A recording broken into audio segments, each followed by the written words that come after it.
색깔 있는 인터뷰 시작하겠습니다. 더불어민주당 의원들은 지난 6일 서울중앙지검에서 우병우 전 민정수석의 구속수사를 촉구하는 농성에 돌입했습니다. 벌써 엿새째인데요.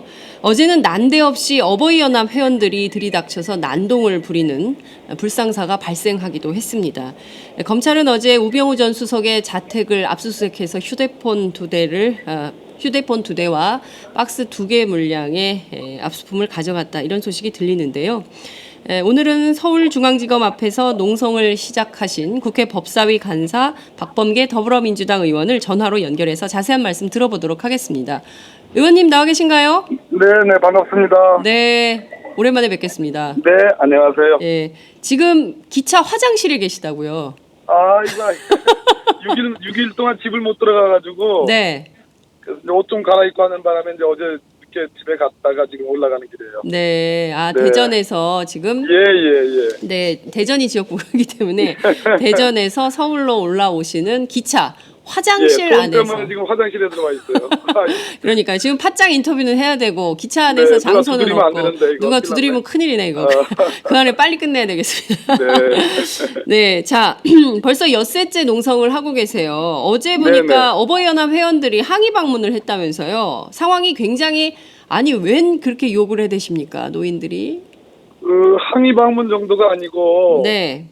전경 경력들이 이제 저희들 텐트 앞을 천막 앞을 이렇게 에워싸서 보호를 하는데도 네. 전경들 앞에 거의 건너뛰어올 기세로 그렇게 항의 정도가 아니고 뭐 욕설에 그 추선희 사무총장 또 추선희 사무총장하고 거의 흡사하게 생긴 어떤 네. 그 중년의 젊은 네네. 남자는 1시간 반 내내 그냥 추미애 대표를 대한 욕설로 네. 뭐 가득 찼습니다. 아주 뭐 살벌했습니다. 네. 무슨 노인네들이 이렇게 힘이 좋은지 참. 아니 이분들 현장에서 체포돼서 조사를 좀 받으셨습니까? 아니면 경찰이 이 정도면 인지수사 해야 되는 거 아니에요? 아무래도 이제 어버이연합에 네. 그 앞에서 이제 리드하는 추선희 총장이나 네. 한두 명의 이제 젊어 보이는 사람들을 제외하고는 다 어르신들은 맞거든요. 예. 그러니까 아마 공권력이 어느 정도 좀 양해를 해주는 것 같아요. 근데 물리적인 어떤 몸 충돌이나 이런 게 있었던 건 아니기 때문에 네. 뭐 이까지는 좀 가지 않은 것 같습니다. 이해할 수 있습니다, 그 정도는. 너무 마음이 넓으신 거 아닙니까? 저렇게 그냥. 네? 어버이니까. 아니 제가 이제 이 말씀을 좀 드리고 싶어요. 네네. 자, 우리가 어버이연합 그 특검을 해야 된다고 더불어민주당이 주장을 하셨잖아요. 특검 이거 반드시 해야 되고 청문회도 해야 되고. 그러니까요. 그렇죠. 그 특검과 청문회 전국에서는 이분들이 안 나오셨거든요. 굉장히 그렇습니다. 오랜만에 나오신 거예요. 그러니까 다시 고개를 들기 시작했다. 국민들 입장에서는 그런 생각이 좀 드는데, 당시에 특검을 했다거나 청문회를 했다면 이분들이 또 나와서 저렇게 할 수 있었을까? 라는 생각이 좀 드는데.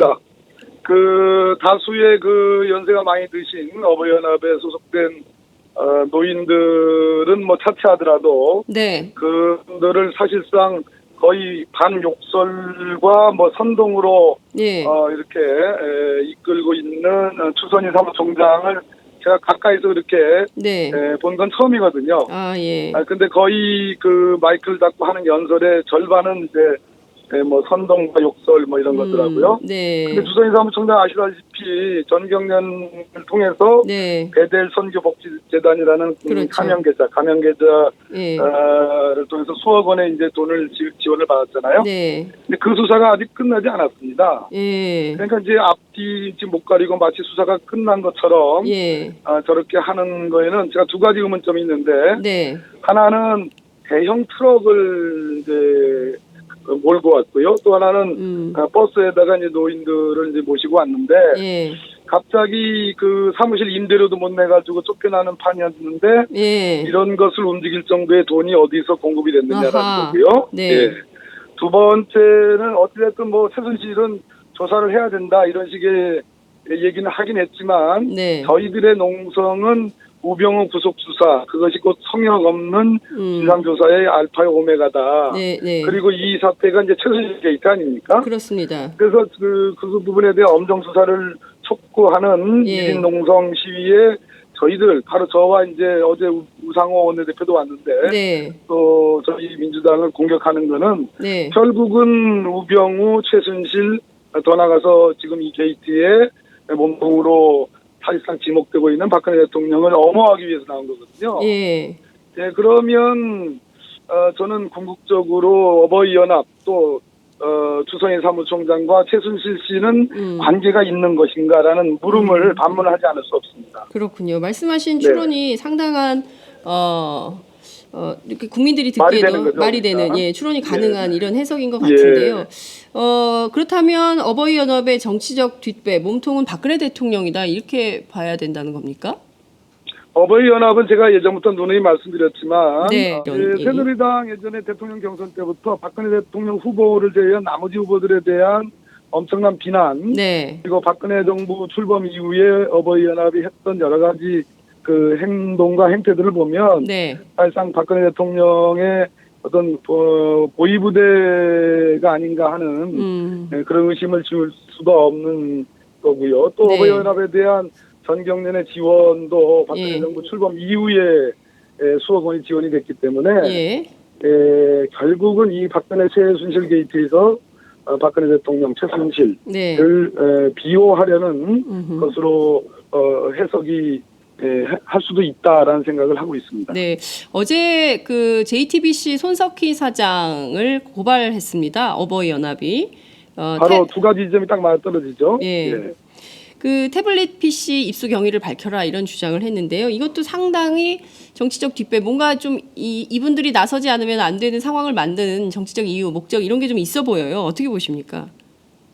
지금 박채 게이트의 수사가 나름대로 네. 진전을 하게 되고 또 네. 대국 국민 여론이 거의 이제 완전 비등점을 넘어서는 계기는 태블릿 PC잖아요. 그렇습니다. 이 물증이 가장 유력한 증거가 됐고 동기가 됐는데 네. 결국은 태블릿 PC의 증거 능력을 지금 문제 삼으려는 것이고 아하. 그 신뢰도 내지는 네. 증거 가치에 문제 삼는 거거든요. 예. 그런데 검찰이 이미 사실상 태블릿 PC의 증거 능력에 문제가 없는 것으로 판정을 하고 네. 지금 그 이후에 관련자들의 소환 조사를 하고 있고 네. 구속영장이 지금 이제 3개나 발부가 그렇습니다. 사안까지 하면 이제 발부가 곧 될 건데 예. 이 태블릿 PC를 문제 삼고 손석희 사장을 고발한 것은 네. 어제 저희 민주당의 서울중앙지검 농성을 격렬하게 비난하는 것과 함께 네. 궁극적으로 본인들은 아니라고 하지만 박채 게이트를 내 물타기 내지는 어떤 그 국론의 어떤 분열을 목적으로 하는 네. 선동이라고 보지 않을 수가 없다고 생각합니다. 네. 자, 이제 내일 100만 촛불이 예고된 상황인데요. 이런 국론 분열 작태에 대해서 국민들이 용서할까요? 오히려 더 이분들이 정신을 말씀하세요. 말씀하세요. 비난받게 되지 않을까 오히려. 정권 먼저 실효하기만 한 이제 생명을 갖고 있는 정권인데요. 네. 정권을 유지해 운영하는 누군가 네. 입장에서는 마지막 수단까지 해볼 수 있는 가능한 방법들을 다 동원하려 할 겁니다. 그 중에 현재 국면에서 가장 유력하게 보여줄 수 있는 것은 결국은 어떤 이념적 갈등 네. 또는 어떤 그 미국의 트럼프 대통령이 당선되는 것을 또 기화로 한 네. 어떤 보혁의 어떤 그 극단적인 대결 구도 더 네. 나가서 어떤 물리적 충돌 이러한 혼란 사항을 연출하려 하겠지만 네. 제가 보기에는 이미 임계점을 대통령은 이미 우리 국민들이 마음속에서 네. 국가 원수로서의 대통령으로서의 어떤 믿음과 인정을 버렸기 때문에 네. 임계점을 지난 상태이기 때문에 그러한 꼼수들이 오히려 역풍으로 저는 돌아오고 결국은 어떤 정권의 네. 어떤 말로를 곧 목격할 수도 있다 이런 경고의 말씀도 드립니다. 네, 정권의 말로를 곧 직면할 수 있다 이런 말씀 주셨어요. 네네. 그런 꼼수를 부리면요. 예. 어버이연합이 오늘 다시 오겠다. 그래서 농성장을 철거하겠다. 이런 말도 하고 갔는데요. 실제 올까요? 어떻게 전망하세요? 오후에 3시에 온다던데. 예, 올 것 같은 기세입니다. 아, 그래요? 그분들, 뭐, 어버이시든지인데, 예. 뱀을 삶아 드셨는지, 왜 그렇게 힘이 좋으신지, 정말 예. 거의 2시간 가까이, 한 시간 쉬지 않고 이렇게 격렬하게 욕설과 항의와 네. 지키는 전경들과의 어떤 몸, 네. 부딪힘 같은 게 있었는데, 예. 온다고 그랬으니까 올 겁니다. 오고, 이것이 아마 그쪽에서 취할 수 있는 어떤 네. 마지막 유일한 카드이기 때문에 네. 올 거라고 생각합니다. 그렇군요. 오늘 오후에 오마이 TV가 또 현장 어제도 생방송으로 네. 보내드렸는데요. 오늘도 저희가 생방송으로 보내드릴 것을 약속드리겠습니다. 네, 네. 우병우 네, 수석 감사합니다. 얘기를 좀 해보겠습니다. 예. 구속 수사 강조하고 계시지만 검찰 피고발인으로 한 차례 불러서 조사했고 현재까지 재소환하지 않고 있습니다.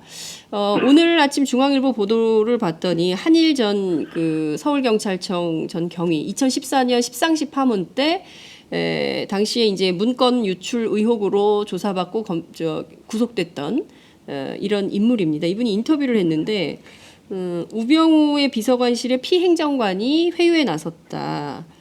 이런 보도가 인터뷰가 나왔습니다. 이뿐만 아니라 이제 박근혜 최순실 게이트와 관련된 특히 이제 재벌들의 네네네. 강제 모금에도 정말 몰랐겠냐. 네네네. 알고도 묵인했다면 직권남용 아니냐. 이제 이런 의혹이 계속 제기가 되고 있는데요. 네네네. 검찰이 왜 이렇게 천천히 수사합니까, 이분은?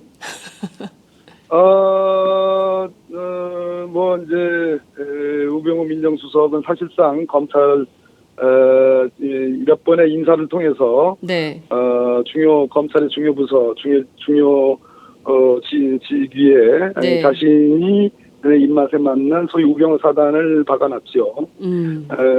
그래서 최근까지만 해도 검찰의 수사가 개인 비리 수사 한 1cm도 진전되지 못했고 네. 지금 박근혜 최순실 게이트와 관련돼서는 전혀 수사 의지가 없었지만 네. 저희들이 꼭 인과관계가 있다고 하기는 어렵지만 예. 어쨌든 강력하게 그 점을 규탄하고 또 이렇게 천막 농성을 통해서 항의를 하면서 또 동시에 국민적 여론이 네.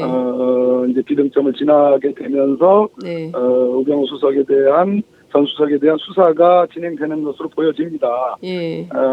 첫째는 공무상 비밀 누설이고요. 두 번째는 직무유기고 네. 오늘 아침 중앙일보에 보도된 그 한경희의 예. 그 얘기는 제가 꽤 얼마 전부터 지속적으로 해왔던 얘기인데요. 아하. 이 모든 그 미르 체이스포츠 재단 설립에 둘러싼 미스테리, 네.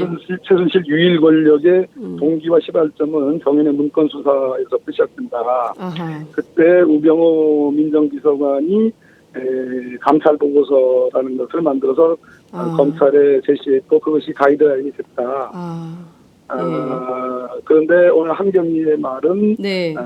그 당시 검찰이 결론 냈던 그 문건 유출, 네. 정인의 문건을 포함한 청와대 문건의 유출 경위가 다를 수도 있다라는 그런 얘기거든요. 그렇죠. 그렇다면 그 당시 이 감찰을 끝내고 민정수석으로 승진한 네. 우병우 비서관의 활약, 네. 대활약이 결국은 오늘날 최순실 유일 권력을 만들어낸 아. 결과물이기 때문에 예. 이 점이 제가 보기에는 가장 큰 수사의 대상이다 이렇게 생각을 합니다.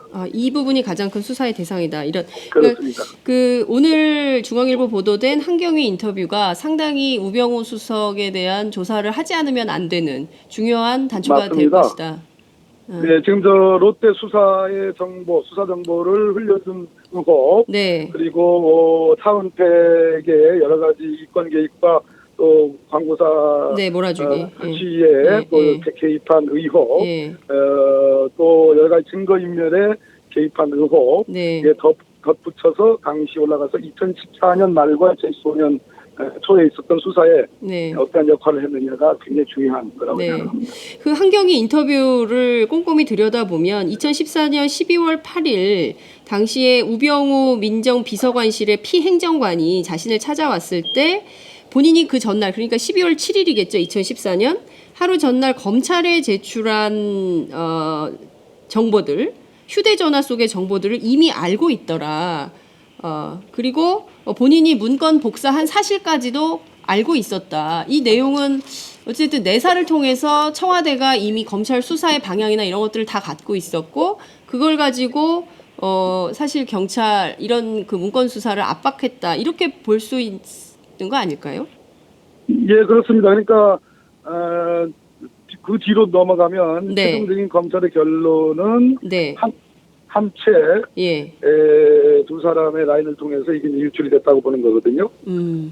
그런데 그 한경희 얘기는 그거와 다를 수 있다. 그렇죠. 회의가 있었다는 예, 거죠. 예. 그리고 그와 관련된 어떤 정보들, 문건 유출과 관련된 루트나 네. 이런 것들을 청와대가 다 알고 있었다. 네. 이렇게 짐작이 되는 그러한 걸로 정리가 될 수 있겠습니다. 예. 그러나 오늘 인터뷰 기사만으로 네. 완전히 재단할 수는 없고 이 부분에 대한 수사가 있어야 된다고 생각합니다.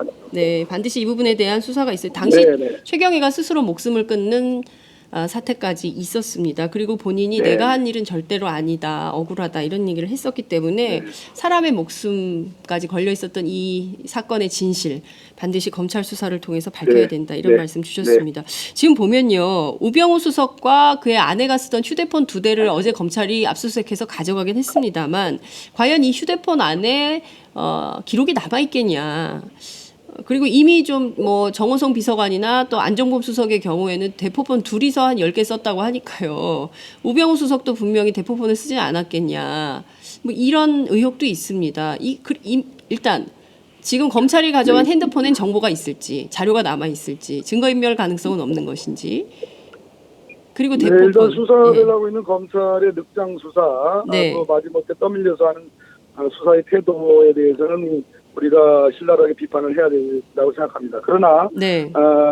그 개인 비리 수사를 했던 특별수사팀이 못했던 집에 대한 압수수색과 우병우 본인과 터에 대한 네. 그 핸드폰 압수수색은 늦게나마라도 다행이라는 측면이 있고요. 네. 설사 관련 자료가 없다 하더라도 있을 법한 자료가 없다면 그건 키운 거잖아요. 네. 죄가 없으면 할 이유가 없죠. 그렇기 때문에 증거인멸의 흔적을 찾아내는 것도 의미 있는 수사입니다. 네. 네, 그걸 통해서 거꾸로 네.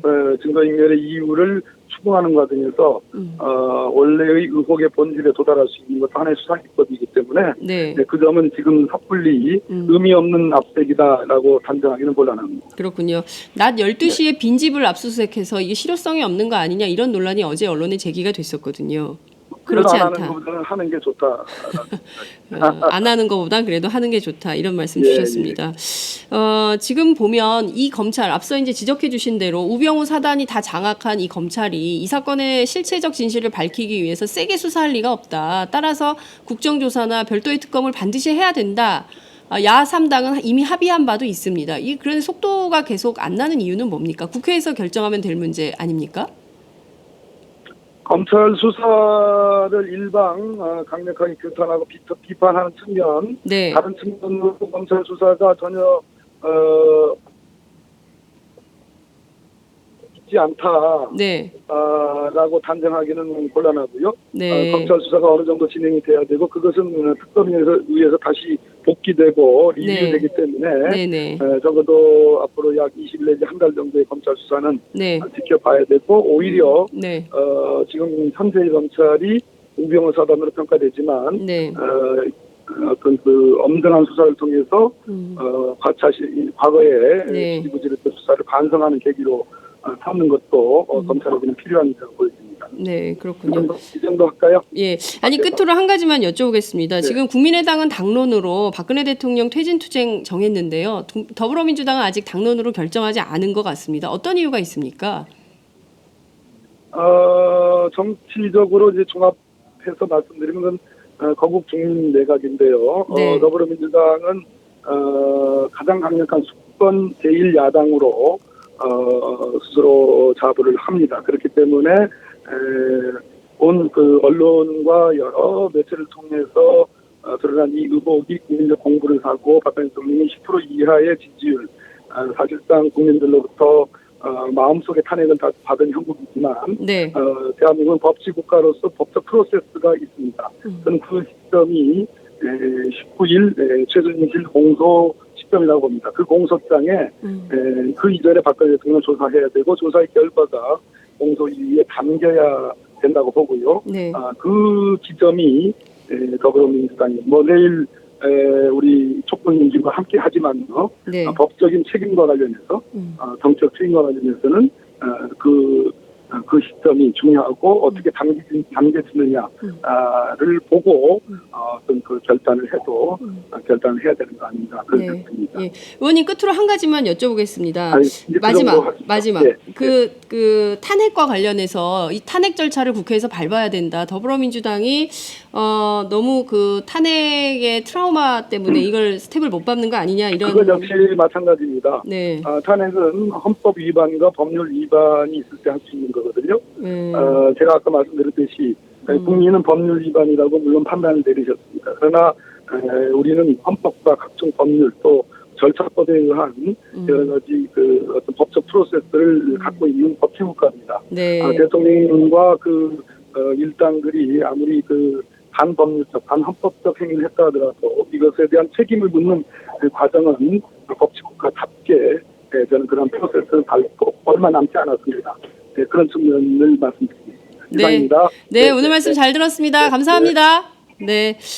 지금까지 더불어민주당 박범계 의원과 함께했습니다.